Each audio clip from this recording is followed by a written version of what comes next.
जो माएँ अपनी बेटियों के साथ मिलकर अपनी बहू को ज़लील करती हैं ना, उनका अंजाम कितना बुरा होता है। आज मैं आपके साथ मुकम्मल तफ़सील के साथ और एक सबूत के साथ ये बात शेयर करूँगी। देखिए, माएँ अपनी बेटियों की होती हैं, बहू को बेटी बना के लाती हैं, कहती हैं पहले कि हम बेटी बना के लेके जा रही हैं, लेकिन आगे जाके ना वो बदल जाती हैं और वो खुद नहीं बदलती, उन्हें कोई ना कोई बदलता है। यानी कि जो सास होती है उसको या तो बड़ी बहू बदल देती है, बड़ी बहू अगर ना हो तो खैर से नंद ये काम पूरा कर देती है, और अगर नंद ना होगी तो देवरानी काम पूरा कर देगी।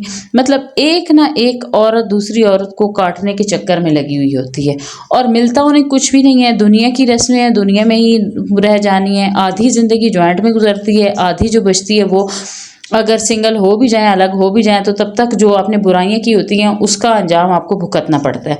लेकिन अंजाम कोई भी नहीं सोचता, एंड कोई भी नहीं सोचता। हर बंदा अपनी जगह बना होता है कि जी मैं बड़ा नेक हूँ, मैं बड़ा नेक हूँ, मैंने कुछ नहीं किया हुआ, मेरे साथ बेफजूल हो रही हैं। और जिसके साथ हो रही होती हैं वो कहता है मैंने कुछ नहीं किया, इसने मेरे साथ ऐसा क्यों किया है। इसी चक्कर में ज़िंदगी गुजरती चली जाती है, लेकिन एंड में आके पता चलता है कि उन्होंने भी आपके साथ ज़्यादती की और आपने भी उसके बदले में की। लेकिन बहुत कम लोग होते हैं जिन्होंने कुछ नहीं भी किया होता, लेकिन वो पिस जाते हैं। उस टाइम पे पिसते हैं, लेकिन बाद में उनको उसका अजर अच्छा मिलता है, उनकी आखिरत अच्छी होती है। लेकिन जिन्होंने किया होता है ना, उनका एंड बहुत बुरा गुजरता है। तो आज की वीडियो में मैं आपके साथ एक बिल्कुल सच्ची कहानी शेयर करूंगी अपने घर की। ठीक है, बताऊंगी मैं आपको कि जो माएँ अपनी बेटियों के साथ मिलकर बहू को जलील करती हैं ना, उनके साथ आखिर में क्या होता है। अब आप उसका अंजाम सुनिएगा। ठीक है, तो अस्सलाम वालेकुम मेरी प्यारी प्यारी बेटियों। अल्लाह करे आप लोग जहाँ रहें खुश रहें, आबाद रहें, आपके नसीब अच्छे हों और आप लोग जो है ना अपने घरों में खुश रहें और अपनी ज़िंदगी को चलाना सीखें। आजकल के दौर में जो नहीं बोलता ना, वो जो दब जाता है, बस उसको वो दबाते ही रहते हैं। बोलना सीखें, अपने अंदर कॉन्फिडेंस पैदा करें और सारे मामलात अपने शौहरों पे ना छोड़ें कि शौहर आएंगे वही लड़ेंगे वही करेंगे। शौहर कुछ नहीं करते, मर्द बिल्कुल ना हिलता है, ना जुलता है, ना कुछ करता है। वो मजबूर होता है, हर तरफ से फंसा हुआ होता है। जो कुछ करना है आपने खुद ही करना है। अपने इन रिश्तों का मुकाबला खुद करें, पहले प्यार से सुलझाएं, नहीं सुलझते तो उन पे भी उनकी जैसा वार करें। जैसा वो आपके साथ कर रही है ना, वैसे ही उनको एक दफ़ा नेमन बदल करके दिखाएं और फिर उन्हें कहें कि आपने ऐसा किया, उसके बदले मैंने भी ऐसा किया। आपको भी तकलीफ हुई, आपको समझ आ गई होगी कि अगले बंदे को भी इतनी ही तकलीफ होती है। बाज़ औक़ात जो है ना, इंसान को सिर्फ टेलर नहीं दिखाना पड़ता, पूरी फिल्म दिखानी पड़ती है, तब जाके उस बंदे को समझ आती है। तो ये काम भी ज़िंदगी में करने पड़ते हैं। अब यहाँ पे कई मेरी बहनें कहेंगी जी आप तो इंतशार फैला रही हैं, आप तो गलत करेंगी। भाई ये इंतशार नहीं है, ये बल्कि उन बच्चियों के लिए है जो कि चक्की में पिस के पागल हो जाती हैं। मेरे साथ रात को मेरी एक अपनी रिलेटिव रिश्तेदारी है कुछ, उससे मेरी एक दोस्त है, मतलब ऐसे बैठे बैठे कहीं पे मेरे साथ मेरी दोस्ती हो गई, उसके साथ मैं कहीं गई हुई थी, तो उससे मेरी गपशप हुई। उसने मुझे वहाँ पे एकदम से बताया, मैंने कहा आपकी हालत क्या हो गई है। जब मैंने उसकी हालत देखी ना, मैंने कहा आप शादी होके आई तो आप कैसी थी और अभी आप कैसी हो गई, और अभी आपके बच्चे सिर्फ 2 हैं और मेरे तो माशाल्लाह 5 बच्चे हैं और मैं आपसे यंग लग रही हूँ, आपने क्यों खुद को बूढ़ा कर लिया। तो एकदम से कहती है कि एक औरत ने मेरा जीना ख़राब कर दिया, मेरी सास ने मेरी ज़िंदगी तबाह करके रख दी है। तो उसके बारे में मैं आपको बताऊंगी कि उसने कैसे उसकी तबाही की। अब यहाँ पे ये जो वीडियो है ना, ये रिक्वेस्टेड वीडियो है, ये मैंने कमेंट्स जिस बहन ने जिसने किया है मैंने उनका लगा दिया है बीच में वीडियो में, आप लोग पढ़ भी सकते हैं सुकून से। और साथ में ना मैं करेले की रेसिपी बना रही हूँ, बंद करेले बनाने लगी थी। और बंद करेले बनाने के लिए मैंने सिर्फ करेलों को रात को आए थे साफ़ किया, उनके बीज निकाले, बीच में से कट लगा के उनको शॉपर में डाल के फ्रीज़र में फ्रीज़ कर दिया। अब बाहर निकाल के लाई हूँ और उनको थोड़ी देर नरम होने के लिए मैंने रखा। जैसे वो नरम हुआ उसका सारा पानी बीच में आ चुका था और ये मैं हल्के हल्के से देखें प्रेस कर रही हूँ और इतना ढेर सारा इसमें से पानी निकला है। और अच्छे तरीके से इसमें को यूँ प्रेस करके पानी निकाल के उसके बाद मैंने इसके ऊपर हल्का सा नमक लगा के फिर इसको थोड़ा सा जो है मसल के सादे पानी से 2-3 दफ़ा मैंने इसको धोया और फिर हल्का सा प्रेस करके रख दिया। और ये यकीन जाने इतने मज़े के करेले बने थे, इनमें ज़रा भी कड़वाहट नहीं थी। मैं हमेशा करेले जो है ना इसी तरीके से बनाती हूँ। कभी मैंने इनको नमक लगा के धूप पे नहीं रखा, कभी मैंने उनको जो है ना पूरा दिन उनके साथ ज़ाया नहीं किया। बस आते हैं बीज निकाल के शॉपर में डाल के फ्रीज़ कर देती हूँ। अगर काट के भी पकाने हैं तो बाहर निकाल के थोड़ी देर रखती हूँ, उनकी कटिंग कर लेती हूँ और उन्हें हल्का सा दबाती हूँ और ये इतना ढेर सारा पानी इनमें से निकल आता है। कोई नमक लगाने की ज़रूरत नहीं है। आप नमक लगाने से क्या होता है कि वो करेले के अंदर नमक घुस जाता है और जब करेले आप लोग खाते हैं तो करेले का जायका इतना आता नहीं, इतना नमक का आता है। तो ऐसे ही इतने मज़े के ये बने थे। बंद करेले मैंने बनाए थे, अब रेसिपी आप साथ देखती रहिएगा। अच्छा, यहाँ पे अब हम लोग बात करते हैं कि जो माएँ अपनी बेटियों के साथ मिलके बहू को ज़लील करती हैं, उनका अंजाम क्या होता है। अब यहाँ पे हमारी अपनी एक रिलेटिव थी, उनका क्या हुआ कि पक्का उनके घर के जितने काम थे ना, जब शादी से पहले भाभियाँ आ गई, तब भी नंद की हुकूमत अपनी माँ को, यहाँ तक कि बहुओं को सालन तक खुद डालने नहीं देती थी। ये अपनी माँ को कहती थी, माँ उनकी पहले बिल्कुल ठीक थी, उसका अपनी बहू के साथ अच्छा रवैया था, लेकिन इधर नंद साहिबा ने जैसे जैसे अपनी बादशाहत कायम करने के लिए ना, कि मेरी यहाँ पे सरदारी रहे, भाई मेरे कंट्रोल में रहें, सिर्फ ये चीज़ अपने अंदर अपने जो है ना मनवाने के लिए कि भाई मेरे कंट्रोल में, उसने क्या किया कि अपने घर मैके में जितने काम होते थे ना, जो ख़ास काम होते थे, बहुओं को सिर्फ इतनी इजाज़त होती थी कि बच्चे पैदा कर लिए, खाना पक के आके बैठ के खाने के लिए भी बैठेंगी तो या नंद सालन डाल के देगी या सास डाल के देगी। और जब वो डाल के भी देती थी तो नंद साहिबा क्या करती थी कि जिस भाभी के साथ उनका ज़्यादा प्यार होता था उसको, उसके बच्चों को ज़्यादा डाल के देना खाना, और उनकी ज़्यादा दीद करना, और जिसके साथ उनकी नहीं बनती थी उसको कम डाल के देना, लेकिन बनती उसकी दोनों के साथ नहीं थी। ठीक है, तो इसी चक्कर में जो कोई ज़रा सी भी कोई बात होती तो अपनी माँ को मशवरे देना, और अपने मैके में किसी के घर में शादी आ गई है, कोई कपड़े वगैरह देने हैं, कहीं रस्म करनी है, कोई पैसे देने, वो इस नंद ने करने, भाभीियों ने कुछ नहीं करना। भाइयों की तनख्वाहें आई हैं तो नंद ने ले लेनी है, नंद ने सारा सिस्टम घर का चलाना है, भाभीियों को जेब खर्च नहीं मिलनी। भाभियाँ अपनी जो है ना या मैके से ला के गुजारा कर रही हैं या फिर जो है छुप छुपा के लेके गुजारा कर रही हैं। उसके बाद जब उसकी शादी हो गई तो शादी के बाद भी उसने यही रवैया रखा कि माँ ने भी यही रवैया रखा कि मेरा जो कुछ है बेटी करेगी, बेटी मेरे लिए लेके आएगी, और कपड़े भी मेरी बेटी लाएगी, धोएगी भी मेरी बेटी, और घर के खाने भी जो किसी की दावत आ गई है तो बेटी आएगी, वो कुकिंग करेगी, बहुएं नहीं करेंगी, मेरी बेटी की भले भले हो। वो अपने ससुराल को छोड़ के मैके पहुंच जाती थी, ससुराल वाले उसके भी नाराज़ होते थे, लेकिन उसे परवाह नहीं होती थी, बस मैके का चमचा नहीं छोड़ना हमने। तो अम्मिया जान साथ मिली रही। हुआ क्या, जे करते करते यूं जो माँ का जितना सामान था उसकी माँ का पड़ा हुआ, मतलब पुराने उनके बिस्तरे माँ के, वो उठा के कभी जब भी आती ना तो माँ के कान भर के उसको बहू के खिलाफ करके कभी एक बर्तन उठा के लेके जा रही है, कभी दूसरा लेके जा रही है, कभी उसका एक पंखा था वो उठा के ले गई, उसकी संदूक उठा के ले गई, ऊपर करने वाली चादरें, बेड की चादरें, मतलब माँ का जो सामान था वो सारा आहिस्ता आहिस्ता करके लेके जाती रही। भाभियाँ देखती रहीं, कुटती रहीं कि अब क्या हम लोग क्या करें, हमारे पास ये कुछ छोड़ नहीं रही है। उन्होंने फिर अपने शौहर को बताया कि ये सारा कुछ तो ये लेके जा रही है। जब घर में कोई मेहमान आते थे तो उनकी भाभियों से जब सामान मांगा गया तो उसकी भाभी कहती थी कि जो कुछ था अम्मा का वो तो उनकी बेटी ले गई हैं, हमारे पास जो है वो यही चीज़ें हैं, नए सामान आपने बनाया कोई नहीं, जो आप लाए वो आपकी सिस्टर साहिबा उठा के ले गई हैं। इस बात पे बहुओं के दिलों में अंदर से ना उस सास के लिए नफ़रत आती रही, चलती रही, और एंड में क्या हुआ कि जी सास साहिबा जो है वो शदीद किस्म की हो गई, बीमार, बिल्कुल चारपाई पे आ गई, उनको फालिज का अटैक हो गया। और फिर संभालने की बारी आई तो जी नंद साहिबा आई तो कहती हैं कि ये तो बहुओं के काम बनता है, बहुएं अपनी जो है ना सास को संभालें।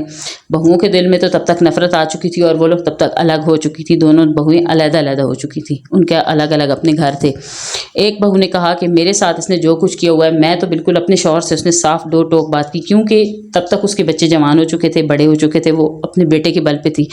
उसकी बहू जो थी उसने अपने बेटे के बल पे थी, उसने कहा कि मेरा तो बेटा है, मुझे सपोर्ट कर रहा है, तुम हस्बैंड अगर मुझे नहीं भी करते तो मुझे कोई फ़र्क नहीं पड़ता, और मैं तुम्हारी माँ को बिल्कुल नहीं संभालूंगी। उसने जो कुछ मेरे साथ किया हुआ है सारी ज़िंदगी के लिए, उसने अपनी बेटी का साथ दिया, अपनी बेटी को सब कुछ दिया, और चीज़ें देना तो छोड़ो, उसने बेटी के साथ मिलकर हमारे साथ हर किस्म की ज़्यादती की, हमें नीचे दिखाया, हर जगह हमारी बुराइयाँ की, पूरे ख़ानदान में फैलाया कि ये बड़ी बुरी बहुएँ हैं, मेरी तो सब कुछ बेटी है।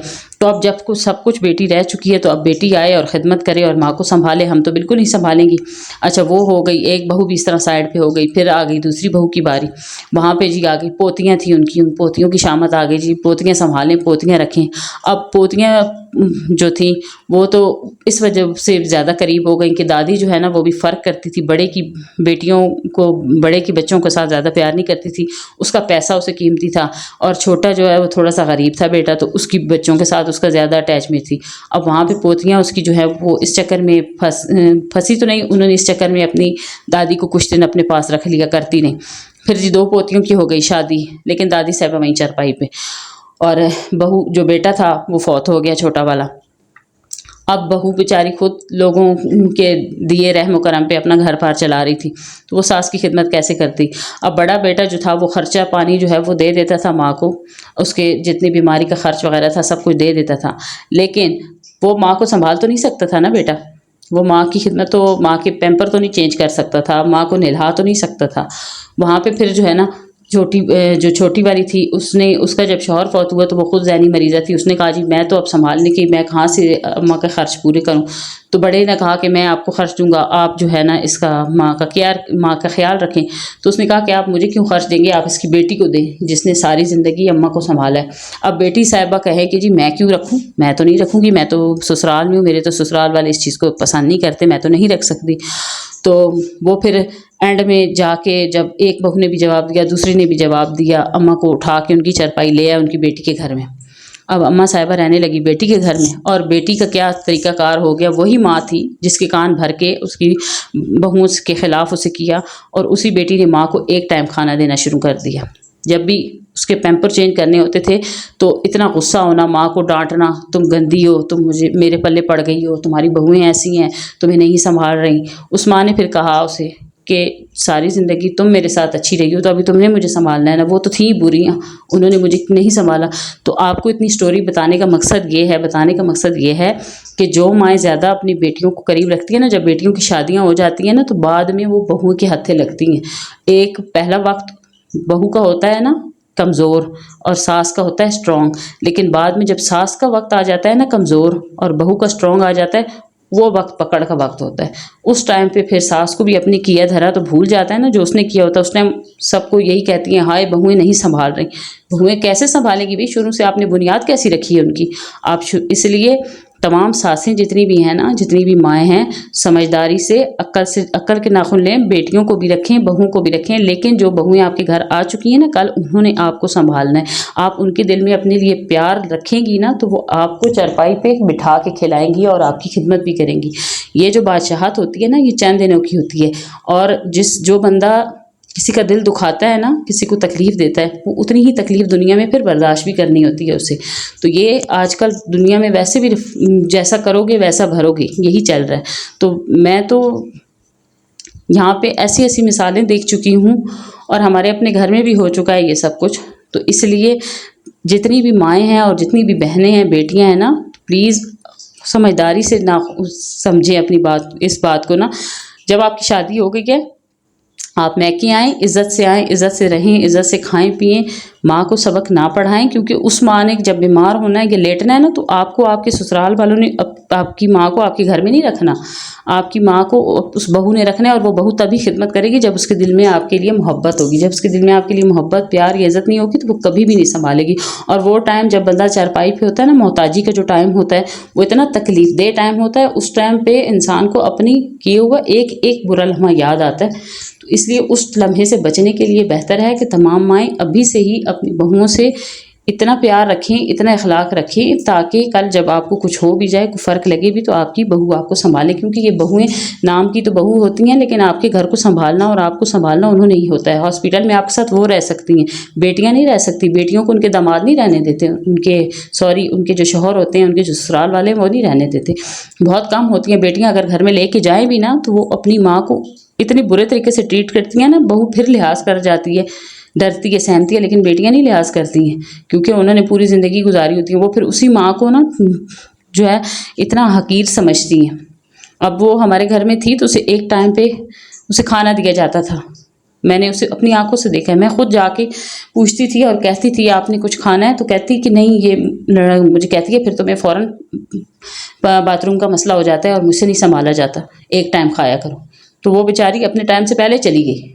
मतलब बेचारी भी ने भी शुरू में गलतियां की, वो खुद सादा मिजाज थी, उसे खुद समझ नहीं आई, वो बेटी की मोहब्बत में, बेटी की हमदर्दी में किया, लेकिन एंड में देना तो उसे खुद को, भुगतना तो उसे खुद को पड़ा ना।